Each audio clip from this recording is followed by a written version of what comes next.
Hey, what's up everybody, and welcome back to News Dose, and the hype continues to build up for the Summer Game Fest as yet another high-profile game leaked out online. Though, there's definitely some major questions as to what platforms this game will come to and whether or not it's an Xbox exclusive. Yeah, there's a lot to go over with this one, so we'll go over that one a little later on today. And then also, another showcase was announced for the increasingly busy June. So we'll talk about that as well, and what could possibly be shown there. Before we get started though, if you like this type of content, and if you do want to stay up to date with all the Summer Game Fest news, rumors, leaks, and even beyond these showcases, make sure to hit that bell notification and subscribe button below so you can keep up to date with all of the latest gaming news. Other than that though, let's just go and dive right into the video, starting off with some expectations of the Summer Game Fest. You know, right now we're kind of in the full swing of those hype levels, just rising and rising for all these showcases, and in some situations, admittedly, fans might be expecting just a little too much. That's really how these showcases, they typically work. Fans' expectations are always through the roof, but Jeff Keighley seems to be trying to get ahead of that now as he's urging fans to manage their expectations.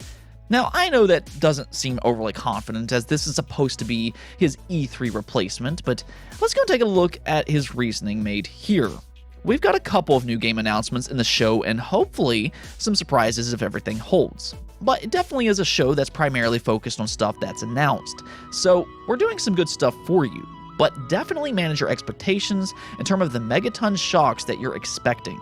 This is not the Game Awards. We've got lots of good stuff to show you, but buyers beware of some of the crazy rumors I'm seeing out there in terms of things people expect to get announced. So there you have it. He is trying to throw some water on the fire here, and I have to say, I don't really like his reference of this is not the Game Awards, because E3 is expected to be better than the Game Awards. But either way, I digress. It does appear that the main focus will be on already announced games, and that's not necessarily a bad thing. Like he said, there will be some new announcements made here, but we're also going to get expanded reveals and information on some highly anticipated games such as The Callisto Protocol, Gotham Knights, and Modern Warfare 2, which he's already confirmed that these games will be there. However, just like yesterday, we can kind of observe what's happening across the internet to predict some other highly probable games that could possibly be here. And we are going to add 2 games to this list, being Hollow Knight Silksong and then Contraband. Now, with Hollow Knight Silksong, I mean, this is a game that we've been waiting to get a release date for really what feels like forever by this point, and somebody on the marketing team does seem to be teasing something for the Summer Game Fest. So maybe, just maybe, we finally get that announcement here. As for Contraband, this is more likely to be at the Xbox Bethesda showcase, but a Trademark did pop up online, and the timing of all this happening right before the Xbox Bethesda showcase, is this really just a coincidence? This is supposed to be a big exclusive game for Xbox, so yeah, I think that there's a very good chance that we do see this game over the next week. I mean, we really don't know too much about this game because all they really did was show a teaser of it, and I mean, we know that Avalanche, the studio behind Just Cause, is working on it.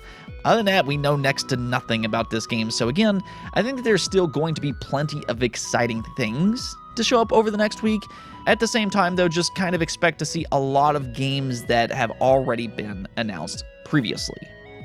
Moving on though, ESA seems to be missing that spotlight for June just a little bit here, as they suddenly made an announcement amidst everything that's going on. They did say that they're planning to bring E3 back in 2023 with both a digital as well as a physical event, though they're really emphasizing the importance of a physical event. Obviously, with everything that's happened over the last couple of years, the game industry has gotten away from these physical showcases. But ESA, they seem to want to bring that back next year in 2023. Really though, what I think all of this kind of comes down to though is that I think that it all just kind of depends on if they can convince these AAA publishers to get on board. I think that Microsoft would probably be one of the easier companies to convince since they do have the Microsoft Theater and everything.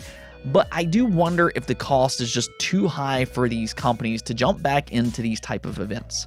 I've always said this, but for gamers, E3 is absolutely amazing. And having that live crowd, it just feels so great as you get to experience that enthusiasm as all these big games are announced. However, from a business perspective, that's what we're kind of talking about here, because E3, it is expensive, and I think that that's the biggest hurdle for E3 going forward. We're now in that age that digital can absolutely be done, and in fact, Nintendo, they've done a great job with that for years and years, doing their own Nintendo Directs. Now we also have PlayStation. They're moving more towards state of play, so I definitely think that there are some questions going forward on who they can actually get on board for a physical event like this. But let me know in the comments below on if you would like to see E3 return next year in 2023 as a physical event. Moving on though, one of the bigger stories this year was when Square Enix sold off their Western studios, being Crystal Dynamics and Eidos Montreal. This includes some major IPs such as Tomb Raider and Deus Ex, of course, and because Square Enix is getting away from Western development, there has been some questions about one of their other Western franchises, being Just Cause. Well, in a recent financial report, they did reveal that not only are they keeping Just Cause, but also they're actively developing a new Just Cause title. There's no exact word on when this title is to be expected or anything like that, but if you are a Just Cause fan, well, you can rest assured. It doesn't seem like Square Enix is completely bowing out of Western development after all. This also kind of aligns with what they said last year when they noted that they see Outriders as a major franchise for them going forward. So they still do have a couple of Western games in development despite their lack of focus on these type of games going forward. More or less, it just kind of seems like maybe Eidos Montreal and Crystal Dynamics was a little too expensive for them to keep. Still though, to lose out on Tomb Raider and Deus Ex, I don't know if that necessarily was a smart decision, but there you have it. A new Just Cause game is indeed in development. Let's go and talk about this big leak though, and this is for yet another Hideo Kojima game. Yeah, he's been in the news a lot here recently. Just a couple of weeks ago, Norman Reedus, the actor that played the protagonist in Death Stranding, basically leaked a sequel out online. That was just a whole thing, and Kojima himself kind of leaned into that rumor with some cryptic tweets. Now, whether he's trolling or not though, that's a different story. We are talking about Kojima after all. However, it does appear that maybe, just maybe, Kojima has something else in development, and no, this is not Silent Hills either. This is a completely new IP from what we're hearing, though yes, it is a horror game, which, if you've been paying attention to Kojima over the last couple of years, it did seem like he was very interested in the horror genre. Well, it looks like that might be happening after all, according to Tom Henderson, which is one of the most reliable insiders out there right now. He's been very accurate with his leaks over the last few years, and according to him, he was sent early footage of Kojima's new horror game dubbed Overdose. It's supposed to be a third-person game, though it's been suggested it can be played in first-person as well, and that it will be starring the actress Margaret Qualley, which also played in Death Stranding.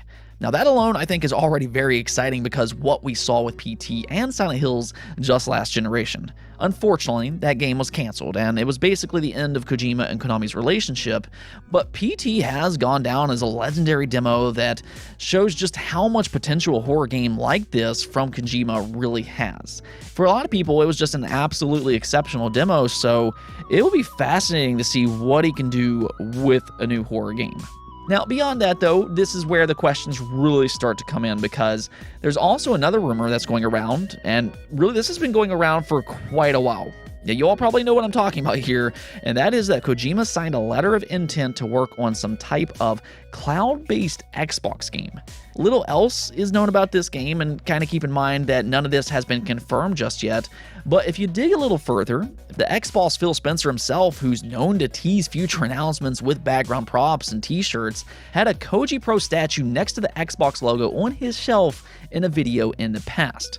Now, whether that means anything or not, who really knows? But it does lean into this rumor here.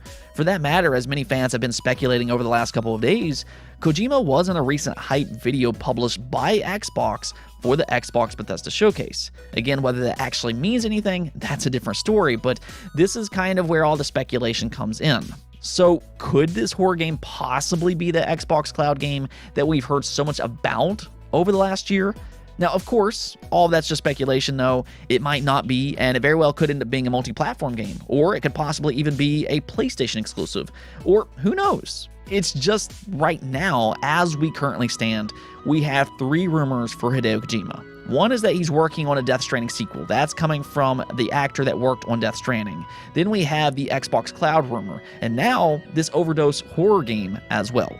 Whether the last 2 are actually linked, who knows? But what we do know is that Kojima seems to be teasing a Summer Game Fest announcement that did appear to be Death Stranding related based off of his tweet earlier this month, but we do know that Kojima likes to troll, so who really knows by this point? Maybe he announces 2 games over the next week, including Overdose, but let me know in the comments below on if you're excited to finally get a chance to play a horror game from the legend himself, Hideo Kojima, if all of this turns out to be true. Moving on though, one last thing that we're going to talk about today is another showcase for June. Yeah, the excitement just never ends as Capcom has confirmed a June 13th event. They did say that this will be a 35-minute long event and that it will include news and in-depth updates for previously announced Capcom games. So this is going to be kind of like that Xbox Bethesda extended showcase that we talked about yesterday, where we really just get more of an in-depth look at some games that have already been announced. Though that does not mean that we will not get unannounced Capcom games at some of those events before the 13th. I'll kind of get back to that here in just a second, but there are a few games that we might already be able to peg being here. That includes Street Fighter 6, Resident Evil 4 Remake, and the VR edition of Resident Evil Village, as well as the 4 Remake. All of these games could possibly get a big update at this event, but there's one more prediction that I have here for a game that has yet to be announced, and that would be Dragon's Dogma 2. I do think that there's a chance that Dragon's Dogma 2 will be revealed at either the Summer Game Fest on the 9th or the Xbox Bethesda Showcase on the 12th. We did talk about this on a previous video, but this game leaked out on that Capcom data breach a couple years ago, and then it was also listed on the NVIDIA GeForce leak last year.